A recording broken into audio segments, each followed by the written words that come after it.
Good afternoon, and thank you everyone for attending today's webinar, How to Deal with a Problem Patient, presented by Guillermo Beatis of Kern Augustine. Please be aware that there will be a question and answer portion today at the end of the webinar. To avoid frequent interruptions during the webinar, please type your questions in the question box located to the right of your screen. They will be answered in the order received during the question and answer portion. Additionally, an electronic version of this presentation will be emailed to all participants following the completion of today's webinar, and a recorded version will be available on the website for members only. Again, NJMGMA would like to thank you for attending, and I will now turn things over to Guillermo. Thank you, Alex. My name is Guillermo Beatis. I'm a healthcare attorney here at Kern Augustine. I'm talking to you today about essentially terminating patient relationships, particularly in the context of dealing with a problematic patient. I'm sure all of you, if you've been in this long enough, in this field long enough, you have come across problematic patients. It's not an easy decision to discharge a patient. You obviously have ethical implications of discharging a patient. You always want to avoid any patient abandonment issues. And quite frankly, everyone's always concerned with, what's the fallout going to be of discharging somebody who is disgruntled to begin with. So I'm going to try to help you navigate through some of this, treacherous waters, but at the same time, you need to keep in mind that, it is absolutely acceptable and reasonable for a practice to not only screen incoming patients, but also know when to end relationships. Prolonging a toxic relationship with a problematic patient in particular is really in the worst interest of the practice and everyone who works there. There's a lot of different criteria for termination. Some of them require cause. Some of them just don't require any cause. It could be that you're just closing a practice, moving, changing the type of scope of the practice. For instance, from a pain management that deals with a lot of prescribing to pain management more osteopathic and deals with therapy rather than pill prescribing. Some of the reasons that you may want to terminate a patient from a practice have nothing to do with them being problematic are, for instance, if a patient refuses to follow the treatment plan. A patient, for instance, doesn't want to follow, prescribing habits, doesn't want to, follow up on appointments. If you have a patient that fails to follow the policies of the office, for instance, if a patient uses weekend on-call physicians or multiple healthcare practitioners to obtain refills for prescriptions when, in violation of office policies. Again, that's a completely reasonable reason to terminate someone. Non-payment, a lot of physicians and practices have asked me about this. The patient, if the patient owes a backlog of bills and has declined to work with the office to establish a payment plan and just refuses to pay, you can terminate a patient for that reason. Verbal abuse, of course, that's where you're getting into a problematic patient, The patient or the patient's family members, we see that a lot, is rude, uses improper language with office personnel, might even exhibit some violent behavior or threaten physical harm on someone. You really can't jeopardize the safety of, your staff, your doctors, your other patients, the safety and well-being of everyone at the office, including the patients in the waiting room, that should be of your utmost concern. So we're talking about problematic patients here.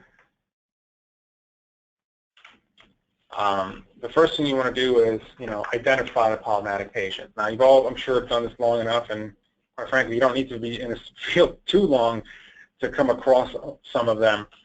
The issue of deciding when to terminate, that can be sensitive, and we'll get into that a little later, but, there's a reason why you want to identify a problem patient early. It's because these types of patients can disrupt even the most well-run practices. think of how they're going to affect you. First, they're going to take time away from other patients. So you're going to have to take time away from dealing with other patients to deal with their complaints, be this in-office complaints, or out-of-office complaints, harassing telephone calls, having to respond to emails, having to run back and interrupt the doctor when he's with other patients because the patient's calling and wants to know about something, or is complaining about something else, or is threatening this or threatening that. You really want to not take time away from other patients, particularly if you're a busy practice and you're seeing 20, 30 patients in a day, you're working really long hours. The last thing you want to do is spend half an hour of your day every other day dealing with the complaint of just one patient. If the complaints get elevated in the sense that they file a complaint with the board or some other agency, it's going to also interrupt your business now. You're going to have a business interruption because you're going to have to appear before the board. You're going to have to meet with representatives of an agency. There's so many different things that are going to happen that, quite frankly, it's going to take you away from your practice. You're going to have to shut down your practice for a day or two. You're going to lose patients for that day. You're going to have to reshuffle patients. You want to try to avoid, obviously, any interruption to your business. Office morale, we've seen this firsthand a lot. When you have a patient who's just disgruntled, who's constantly calling, who's berating, if the physician does not make that decision to terminate that patient, I've seen practices lose good employees because they just get sick and tired of dealing with the non-medical stuff, with dealing with, complaints, dealing with, things that really can be avoided.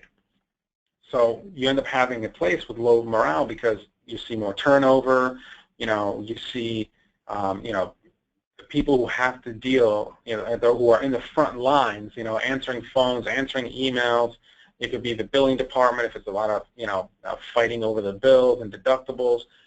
Those people, they become disgruntled themselves, and that, exposes you even to potential hostile work environment claims. It can really get out of hand. Office morale really can derail a really good practice, that would otherwise be incredibly viable, prosperous, and profitable. On to reputation. We're going to get into some of the review sites and some of the things you can and cannot do when you want to dispute a negative review.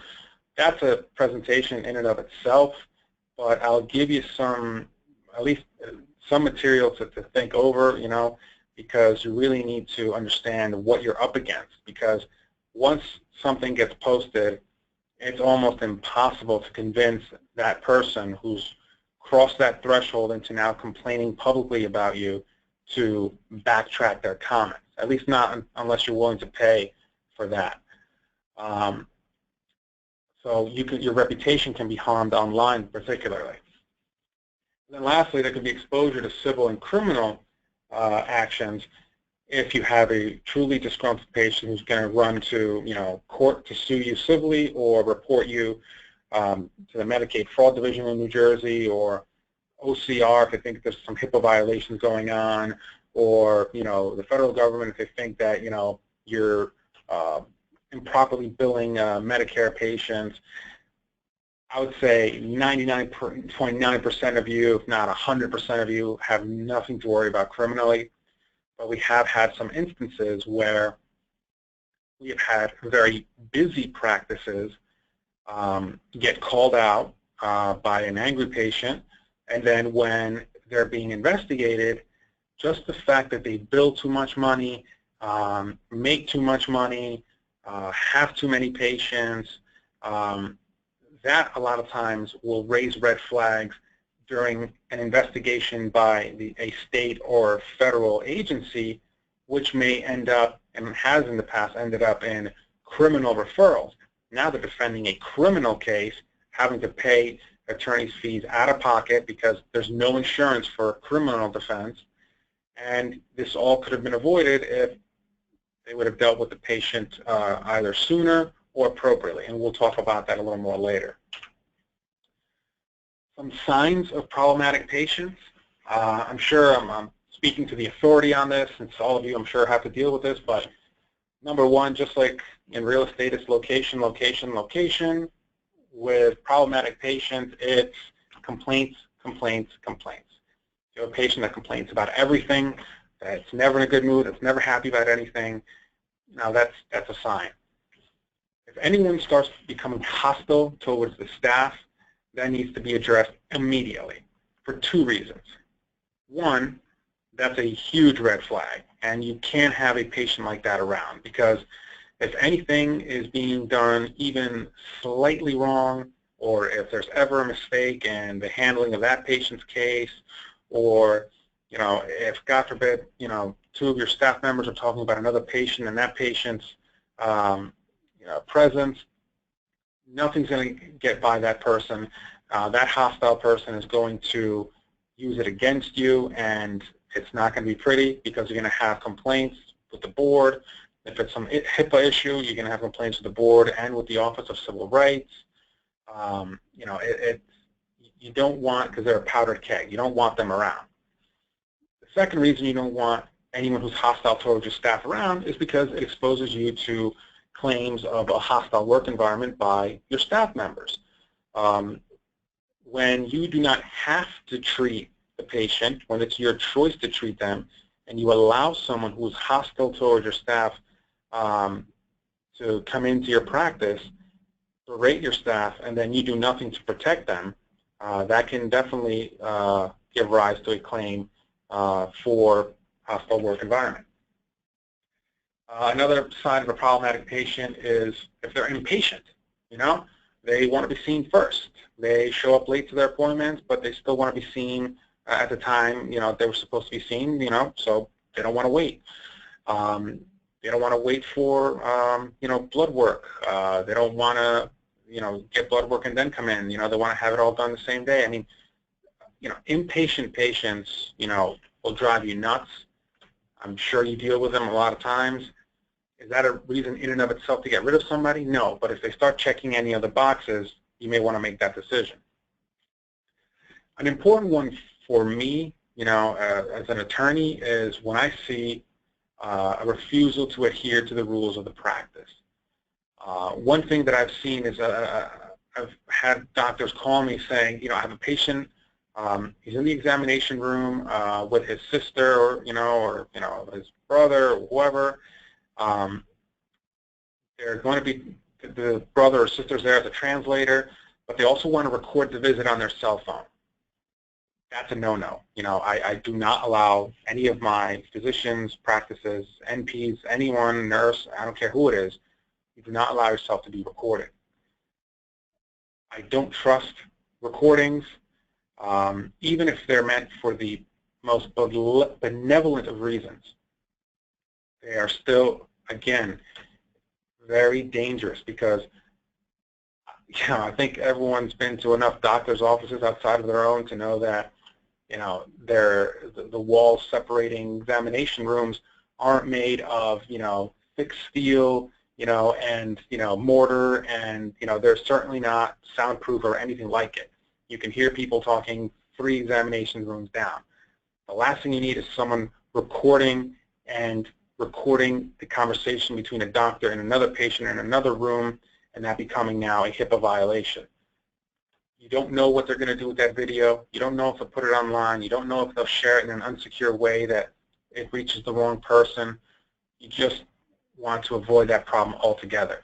You also don't know if they're going to try to use it against you as part of a malpractice suit, either against the doctor or to box the doctor into a position so that then the doctor has to provide some sort of expert report, or if he were to be subpoenaed to testify, he or she couldn't testify against what they were recorded saying.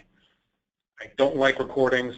I'm sure none of you do either. I'm sure you all have something clearly written on your walls inside examination rooms that recordings are not allowed. And if you don't, please put something up. Another problematic patient is, obviously when there's a threat by the patient to physician or staff. Like I've already mentioned to you, it is completely unacceptable. You cannot allow for that to happen. Also, what I see with a lot of plastic surgeons and a lot of other physicians who, like dermatologists, they have patients who are never happy with their results, or a few days later just change their tune completely, and they say, you know what, I don't really like that, so either give me free revisionary work or a full refund. Those types of patients, if you want to give them a refund, if you go ahead and give them a refund and discharge them from your practice. If you get into the game of giving them more stuff for free, waiving your professional fee every time you perform surgery, just to make them happy, they're going to become serial abusers. I've seen this firsthand. I'm dealing with a couple of cases like that right now. So, you need to cut the tie at some point. And if they're, never happy, if they left your office just gleaming and now are completely upset, you need to definitely do something about that. Now, why do we care so much about disgruntled patients? Why do we care about them? Well, the problem is patients have many options, which means that a physician or a practice will have to defend him or herself in a number of different venues. This list right here is by no means exhaustive. There's other areas and other places that they can complain to, other places where a physician will have to defend himself, but I'm just giving you the heavy hitters, the big ones and the most prominent ones. Licensing board is #1 concern for me. The only way a practice stays open, especially a solo practice or a small one, is if its physicians are duly licensed and in good standing without any restrictions. Once you start having restrictions on your license, once your license is suspended, even for one day, you start losing credentialing. You get reported to the National Practitioner Data Bank, and that starts a domino effect of decredentialing by other private insurers, by CMS, by Medicaid, and if you are licensed in other states, like most doctors are, board actions in other states. So licensing board matters. That's where patients complain the most, and those are the ones that should be taken the most serious. I'm going to get into a lot more detail about review sites, but physician review sites like Vitals or UCompare Health, RealSelf, those obviously hurt because they hurt your rating. So when new prospective patients are looking up the practice, the last thing they want to see is a bunch of one-star reviews saying this is the worst person I've ever met in my life. Consumer review sites as well, such as Yelp. Yelp is a nightmare to deal with.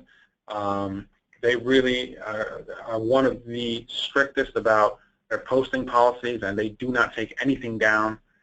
A lot of times patients can complain and do complain directly to insurers, such as CMS and all the private payers. Another thing to keep in mind is that, particularly for those of you who have just a few doctors in your practice and are not big, they don't have big practices, is there can be patient complaints that affect your practice when a physician has privileges at another facility and there's a complaint against that physician at the facility. That again can lead to what I was talking about before, that domino effect when you have the physician being disciplined by a hospital for conduct in the hospital that now gets reported to the National Practitioner Data Bank, which in turn gets reported to the board, to everywhere he's credentialed. That it becomes a problematic area. So, facilities where a physician has privileges, that can also be an area where patients complain about their doctors. Finally, state agencies and federal agencies, like the Medicaid Fraud Division, they actually handle a lot of the allegations of fraud or improper billing in New Jersey. And federal agencies, there's a whole alphabet soup of them. I could have put almost any one of them. I could put OIG, I could put OCR, HHS. I put OCR because they're the ones who deal with HIPAA. So that's one that you'll see more often than others. So let's talk a little bit about review sites. Like I mentioned earlier, this could be a presentation, in and of itself. But the main things that you have to understand is that physician review sites physician review sites and consumer review sites. Both of them have terms of use. I've seen physician review sites give a little more protection to physicians under the terms of use, but still, many times the negative reviews will stay up as review sites. They don't adjudicate any disputes. Consumer review sites, and the most notorious one for this one is Yelp, offer almost no reprieve for physicians, in my opinion. You really can't sue to take the review down, and you also can't post positive, negative reviews to drown out the negative reviews. Some of the most popular questions that I get about this are, from doctors saying, well, listen, one of these ratings is false, right? If they're saying something negative and false about me, and it's hurting my business, can you send a letter demanding from the website that they remove the negative post? Most, if not all, review sites have the same policy, that they do not accept demand letters because it's not their role to determine whether a review is true or false. Now, you might dispute the truth of a review, but your disputing it doesn't make it false. So the review companies take this position of, well, why should we believe you, the doctor, over the patient reviewer? They still give you a voice to be heard, so most of them will allow you to post a public response to any review on their site. We always recommend that be done, but that first you have a healthcare consultant or an attorney or someone who is knowledgeable in healthcare and divorced from the situation. Take a look at what you're going to write before you post it, because depending on what you write, I've seen doctors get in more trouble for writing the wrong thing in response, than probably the comment would have caused them problems to begin with. You got to make sure you don't violate HIPAA in responding. You got to make sure that you don't become too accusatory, that you yourself don't defame the patient. So when there's hurt feelings involved, when there's anger, frustration, it's better to have someone independent write, review, or revise what you're going to post. Again, you can't sue. There's the Communications Decency Act. It's a complete bar to the liability by all of these review sites. The CDA, the Communications Decency Act, states that no provider or user of an interactive computer service shall be treated as the publisher or speaker of any information provided by any information content provider.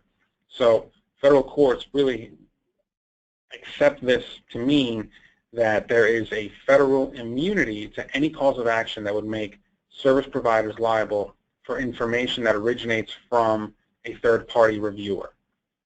So under the CDA, none of these companies like Yelp, RealSelf are the publisher or speaker of the ratings. So even if it contains false information, they're not responsible. It's an incredible immunity, very powerful immunity that they were given.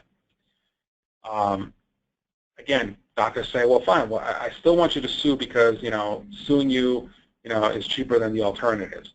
So just sue them. Well, the problem is, again, if you sue just for the sake of suing, just because you think, I want to be heard by the Supreme Court, well, the Supreme Court's denied these cases or sided on the side of the publishers.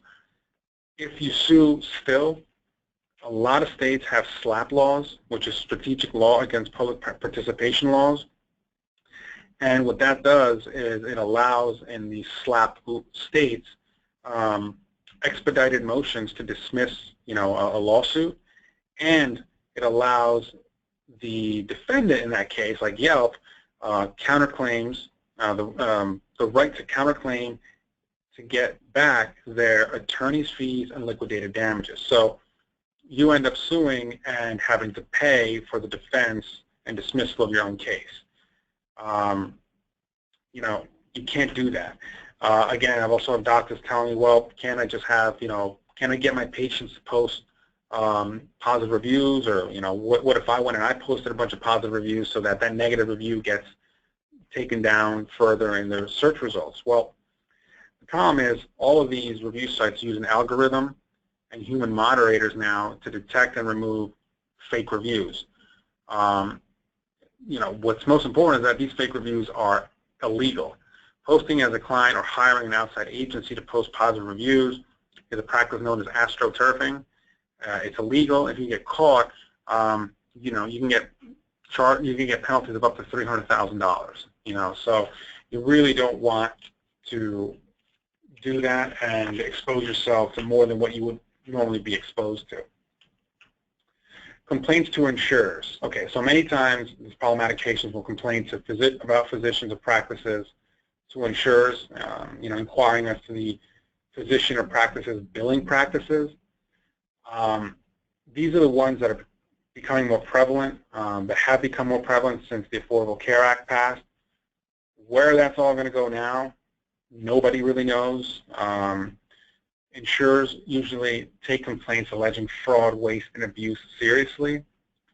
So what they will do once they get a complaint is they will investigate it. They will send your practice a letter with a specific inquiry as to that patient. They might ask for the patient's chart, maybe just that date of service, the super bill if you still have it, you know, the billing records. You know, they'll want to make sure that you're charging everything within the provider agreement, that you're not balance billing when you're not allowed to. If there's an issue there, it will lead to an audit. An audit is where you're going to get a demand for records.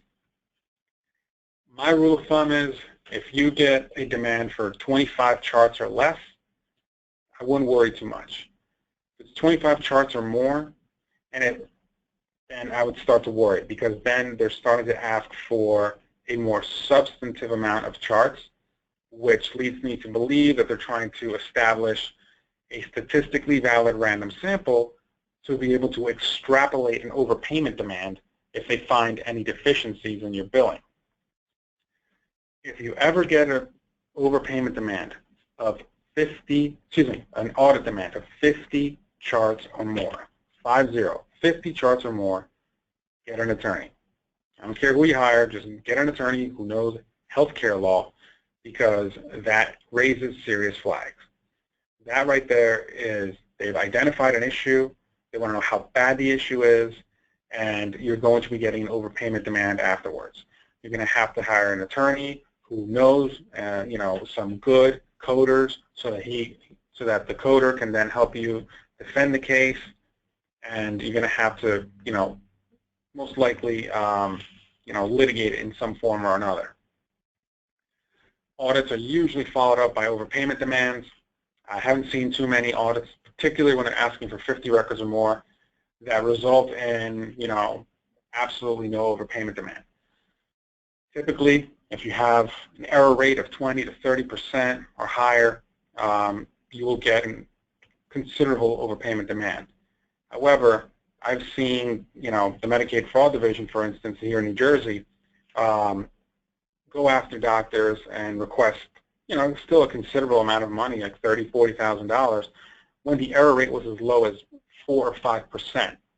I mean, that's pretty ridiculous in my book. But if you look up the, you know, statutes and regulations, there's nothing prohibiting them from. There's no threshold that they have to meet. It doesn't have to be more than 10%, more than 20%. So that's where a problem really lies in there, where any percentage can lead to an overpayment demand. So that's why you have to try to get that error rate down as low as possible, and then your fight is trying to convince them not to extrapolate. Problems with insurance companies, complaints to insurance companies about standard of care, deviation from standard of care, that can lead to the termination of your provider agreement. and then you end up being out of network. That's why, complaints to insurers need to be given a lot of deference, because they can really start an avalanche of bad, results. I'm just going to go through some quickly. The facilities where a physician holds privileges. Again, a complaint filed by a patient against a physician who saw that patient at a hospital, a nursing home, or other facility where he holds privileges can lead to reporting to the board and the National Practitioner Data Bank. The reason I have this situation in here is because I want you to really appreciate how intertwined every aspect of healthcare really is, because you have something that happens outside of your practice that you have no control of now affecting your practice. State and federal agencies. So complaints to state and federal agencies, like the New Jersey State Medicaid Fraud Division, can lead to unnecessary inspections and audits. Inspections and audits many times result in overpayment demands, or worse, criminal referrals if an issue is deemed serious enough. Just because you receive a letter from the Medicaid Fraud Division doesn't mean that there's fraud afoot. The Medicaid Fraud Division also serves as a collection agency of sorts. They will file a complaint, however, if they feel that the physician is not working towards settling an overpayment demand, and if they can't come up to a mutually agreeable resolution. I've seen the Medicaid Fraud Division very recently try to seek recovery of an error rate as low as 3%, which I think is unconscionable. I mean, you're essentially saying to somebody that we expect your coding to be perfect when coding is already part art, part science.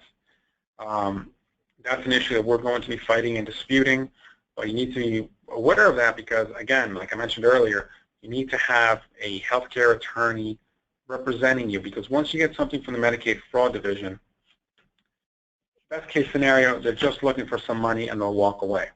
Worst case scenario, they find inconsistencies in your charts and make a criminal referral to the Attorney General's office, and now you're facing criminal litigation.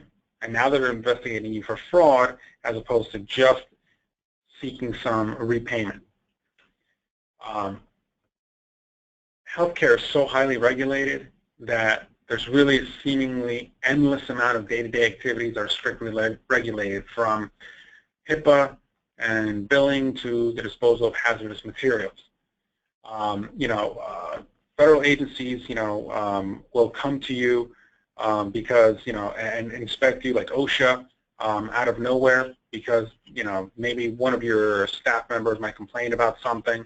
They saw a sharps container that was, open, or they had, or needles that weren't in the sharps container. I've seen dental practices being investigated by OSHA because someone said that the owner's dogs were in there once. It doesn't take, this gory fact pattern for federal agencies to come through and then blast you with fines and, God knows what else. That's why it's important that when inspectors, when regulators show up, particularly unannounced, you tell them in a very polite way, I am more than willing to cooperate, allow you to come through and inspect, but we are in the middle of office hours right now. We cannot have you disrupting our care of patients. Here is the card of my attorney. You can coordinate with him a time for you to come in, and we will answer all questions necessary and do whatever else needs to be done. And that's it. And most times, 9 times out of 10, the inspector, the investigator will understand. And if the inspector or investigator is working under a Deputy Attorney General here in New Jersey, or if it's a federal matter, an AUSA, usually we get on the phone with them and we hash out, a time when they can come in, or we go with you to the AUSA or DAG's office to answer any questions they may have. It's really within your right to tell someone inspecting you, you can come back later. There are some instances where you can't. The Department of Health, for instance, has more power than some of the other agencies, and they have some emergency powers, and they have, and there's certain things you can't say no to. But for the most part, if you ever have a question, someone's at your door, have them wait in the in the waiting room. Call your attorneys, call us if you need somebody, if you don't have somebody, and then we'll definitely get on the phone with them or walk you through what you have to do. You never consent to anything. You never let anyone question your other staff and your doctors. You never hand anything over without keeping a copy of what you're handing over first. You always demand paperwork from them before you talk to them, and you always have to be careful not to make any admissions that can be used against you later. That's why we always like to control the conversation and have them come back at a date when it's good for you. Get a copy of the OSHA violations, get a copy of the complaint, have them come back, prepare, and then when they're back, you're prepared to answer questions. You're not being caught off guard. Because whatever you say will be used against you, and the investigator a lot of times will hear what he or she wants to hear, not necessarily what you said. That's what's important, if possible, to have an attorney, a consultant, somebody there who's from outside of the practice present as a witness when you're talking with a federal or state agent. So those are all the things that can happen to you, all the different entities that can come knocking at your door if you have a problem patient. That's why it's so important to get the problem patient out of your practice, right? So how do you do that? Well, once you've made the decision to terminate the physician-patient relationship, but before you discharge the patient, the practice must review the New Jersey State Board of Medical Examiners regulations and New Jersey statutes to ensure compliance with it. So, pursuant to New Jersey's statutes annotated, in order to terminate a physician-patient relationship, the physician must follow certain steps. First, you have to notify the patient in writing, can't be over the phone, and it also can't be over email. It can't be over fax either. You got to give them in writing via certified mail, return receipt requested, or other proof of delivery sent to the patient's last known address. That letter is going to have to say the following. It's going to have to notify the patient that the physician-patient relationship is ending, but that you have 30 days to 30 days to find a different physician. Now, you have to provide, you're going to let them know that you will provide all necessary emergency care or services, including the provision of necessary prescriptions during that 30 days. The provision of any such emergency care or services, though, shall not be deemed to manifest any intention to reestablish the physician-patient relationship or to toll a 30-day period. So you want to make sure that they know in writing via certified mail that you got to have return receipt requested or FedEx it with a tracking number so that you get notification when the patient received it. You have to know exactly that they received this. They have to know they have 30 days to get a new doctor. Within those 30 days, you will provide all emergency care. You will provide prescriptions. You will see them. But that when you see them during those 30 days, that's not going to, negate the termination, and it's not going to extend another 30 days from that last date they were seen. You also have to comply with all requirements set forth in the New Jersey statutes for access to and transfer of patient records. This means the patient can come to your practice and, pick up the records, because in New Jersey, unlike other states, as you I'm sure all know, patients own their medical charts. not physicians. There are other states where the physicians technically own the medical charts, but in this state, the ownership lies with the patients. So you either have to ensure that you transfer them to the new doctor, or that you, of course, have them come in and give a copy to them. If you need a patient discharge letter, if you're ever going to be discharging a patient and you want to run it by us, give me a call. You'll have my contact information. For those of you today who don't know me or don't have my contact information will be at the last slide. It will be provided to you, I'm sure, also by Alex or Dawn if you have any questions. We have sample patient discharge letters we can send you so that you're compliant with these regulations. Okay, and it's very important that you check every box, because I've seen too many complaints where a savvy patient will look up the regulations and say, oh, by the way, Board of Medicine, this is what your doctor's doing and this is how they discharge me, and that does not look good. If the patient was able to look up these requirements, you know, the board's definitely going to hold the physician and the practice responsible for not doing it.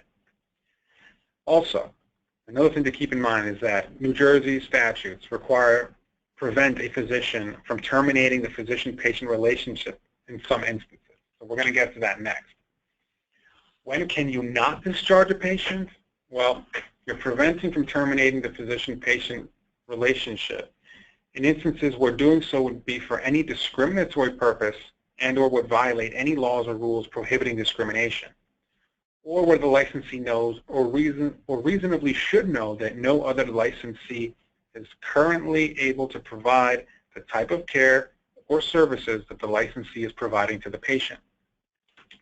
It should also be noted that the board regulations further require physicians, when requested by the patient, to make reasonable efforts to assist the patient in obtaining medical services from another licensee qualified to meet the patient's medical needs. These efforts may include, but are not limited to, providing referrals to the patient. So therefore, if you're going to ensure compliance with New Jersey laws and regulations, a letter should be sent to the patients with all of these requirements and offering assistance in finding a new physician. Note that I never said at any point in time, nor is it required by the statute, that you give a reason for the discharge in that letter. It's a discharge letter, but it's not a for-cause letter. You can do it for any reason that you want. What you can't do is do it for a discriminatory reason. Some examples, of like, a patient that you may want to discharge. For instance, a patient has been in your practice maybe 10 years or so, faithfully made regular visits, but has not been compliant with your medical treatment plan for taking, let's say, thyroid medication. You have repeatedly explained the issue of their failure to take their thyroid medication, and more than one occasion, you had to provide, emergent care, because they ended up in the emergency room for some reason. You're convinced the patient understands, but stubbornly refuses to comply. So, do you terminate this patient from the practice? This isn't, this isn't a problematic patient per se, but with any non-adherent patient, it's essential to document your recommendations, the patient's continued non-adherence, your efforts to help the patient understand the risk of non-adherence, and the patient's inability to follow the treatment plan and advice. Now, in this case, you terminate the relationship if the patient and physician agree that the patient would achieve a better compliance with another doctor. Written notice was going to have to be given as per New Jersey law, and the patient's outcome is predestined to be unfavorable because of his or her adherence with the recommendation treatment plan. So in this type of situation, you would want to give a reason for it. You should suggest that the patient benefit from a relationship with another physician and that continued medical care is absolutely required. During that 30-day period, you will provide all prescription medications, even though you know that this patient is non-compliant. to ensure all compliance with New Jersey statutes. The reason I talked about this sample case is because notice what happened here. The best rules here are you have a non-adherent patient, or it could be a disgruntled patient, or it could be any other type of patient. The physician in this scenario documented recommendations, documented the patient's continued non-adherence, and documented all the efforts that were taken. That's very important. Documentation is the #1 defense for physicians and practices, particularly with problematic patients. When I go before the board to defend a doctor against complaints from a problematic patient, from a disgruntled patient, from an angry patient, and I can show every single call log, the little call sheets if you have a little booklet, or if you put it right into the medical record, or call note. If I can show 15, 20, 25 call notes from 1 month showing the harassing behavior, that goes a long way towards exonerating my client. If I have if a physician provides me with 40 emails and they sound like the ramblings of a lunatic, that really helps my case, because then I can show the board what they were dealing with. The board is comprised of doctors. They know what other doctors have to deal with. So when they see these types of allegations, they don't rush to a conclusion. And if we can give them as much information as possible to support our cause, to support our version of the events, that's usually a recipe for winning. That's why you want to always document your efforts, because when you're going to discharge a patient, you don't want them to say, well, I was discharged because of a discriminatory reason, or I was discharged but the doctor knew that there was no one else who could treat me. Well, that's why in your letter you're going to say that you're going to provide them with help, and your records are going to show that you discharged them because of a problematic patient, not because of any discriminatory reason. Again, it's absolutely acceptable to end a patient relationship under most conditions. A few other situations, I'm not talking statutorily, like discriminating, but a couple of the reasons where you might pause before discharging patients, in order to avoid, any civil liability or board complaints in particular. That's what I'm worried about the most. I'll give you a couple of examples. If you have a patient that's in the acute phase of treatment, termination must be delayed until the acute phase has passed. So if you have someone who's in the middle of a post-op stage or is in the process of medical workup for diagnosis, it's not advisable to end a relationship at that point.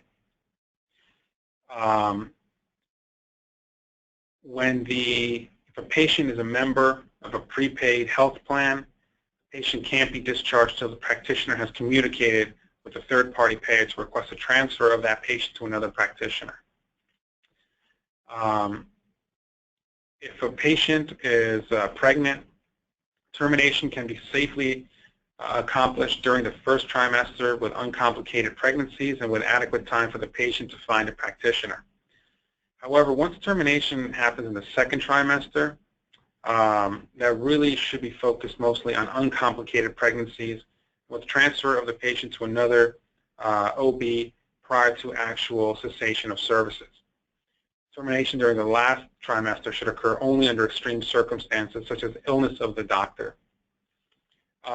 Physician or dental groups with more than one practitioner may want to consider terminating a patient from the entire practice.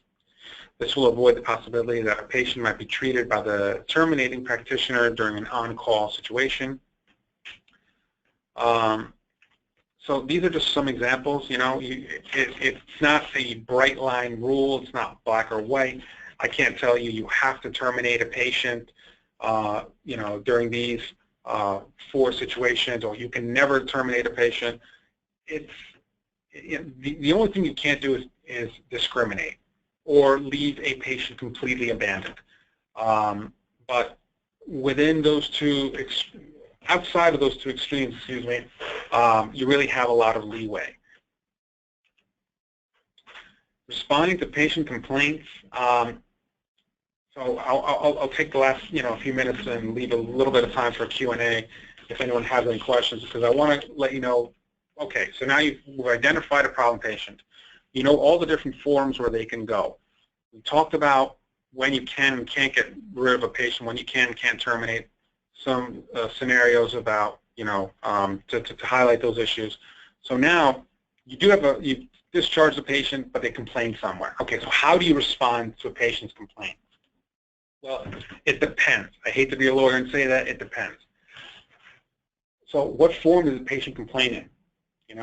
Is the physician or the practice, how are they going to be affected if you have an adverse outcome? Is it a Yelp review? Is that what you're responding to? Are you responding to a salacious complaint before the Board of Medical Examiners that could affect the ability for the patient, for the practitioner to practice? You need to consider the form. I maintain that no matter how smart the doctor or doctors that you work for are, a physician should never represent him or herself in any venue where there's the possibility that an adverse outcome would lead to a reporting to the National Practitioner Data Bank, the loss or restriction of medical license, repayment of considerable amounts of money, and or criminal or civil exposure. That's what healthcare attorneys are for. Responding to patient complaints are okay by doctors in some instances. It's usually where it's a basic issue. Again, you don't want them responding to a complex issue or something where they may be a little emotionally invested, because you don't want them to come across in a negative way. Basic issues, when I mean basic, I mean basic. I mean, there's been a lot of complaints that we've seen lately since the passing of the Affordable Care Act regarding copays, deductibles, and coinsurance.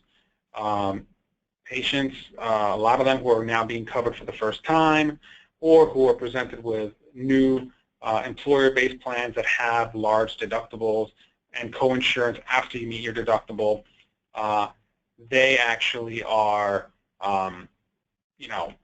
ignorant, for lack of a better word, to the process. And if they don't understand it, what ends up happening is they file a complaint with the board. They're saying, well, I already paid my copay, why are they asking me for more money? Or I see in this explanation of benefit that my insurance company isn't paying for them, so why are they billing me? These types of very, very simple, basic issues, absolutely you can respond to them. Don't allow your physician, though, to respond to any allegations of fraud, waste, and abuse, because that's a much more sensitive area, and if anything in that board response is potentially incriminating, it can be used in a criminal or civil litigation. So if your doctor is going to prepare a response to an inquiry or responding to a negative online review or anything that's basic and it doesn't require an attorney or a consultant, don't make these mistakes. Don't fail to address the patient's complaints. They complained for a reason. If you ignore the complaint, that's not good. It's not a good tact. You cannot attack the patient. The board, especially the board, is not tolerant of deflecting and attacking the patient. You have to take some responsibility. You can't avoid responsibility. Sometimes we make mistakes. We're humans. The board is made of human beings, believe it or not. They're going to understand if you made a harmless error. So don't forget to take some responsibility, saying, well, unfortunately the patient didn't understand.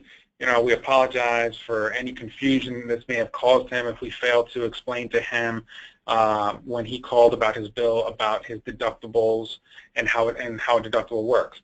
That's appreciably different from the patient's an idiot. He should understand how a deductible works.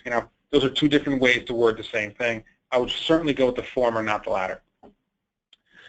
not changing anything.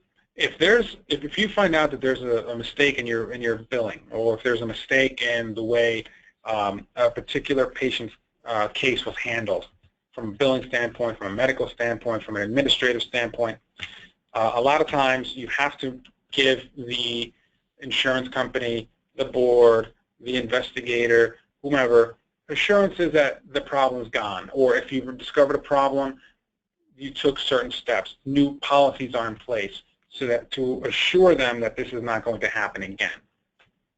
The absolute worst thing you can do is not respond at all, and particularly to the board, because the board requires you have a duty to respond.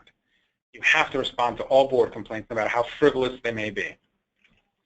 In-office patient complaints, so you're dealing with a patient who's complaining in the office. First thing you want to do is take the patient away from public areas. You don't want to be discussing, airing out dirty laundry in front of other patients. That's unprofessional. That's off-putting. That that can cause an uncomfortable environment for everyone. It may sound very basic, but a lot of people don't do this. Listen to the complaints that the patient has. If you just listen instead of getting defensive, you may be able to avoid this becoming a problematic patient. You want to provide reassurances, but never promises. Because if you provide promises, those can be held against you. But reassurances, are different. You're not promising them a result. You're not promising them that everything's going to be okay. But you tell them, listen, I understand what you're going through. I'm going to work with you. I'm going to try to make this, as painless as possible, this procedure, whatever it may be. Empathy. Empathy goes a long way. There are a lot of studies that show that when you listen to the complaints of a coworker, the complaints of a patient, the complaints of anyone else, and you empathize, that they're less likely to escalate the situation. So listen, empathize. It's, manners 101, but let me tell you, it actually makes an appreciable difference that studies have supported. Again, an ounce of prevention. We're trying to prevent this from becoming, a problem.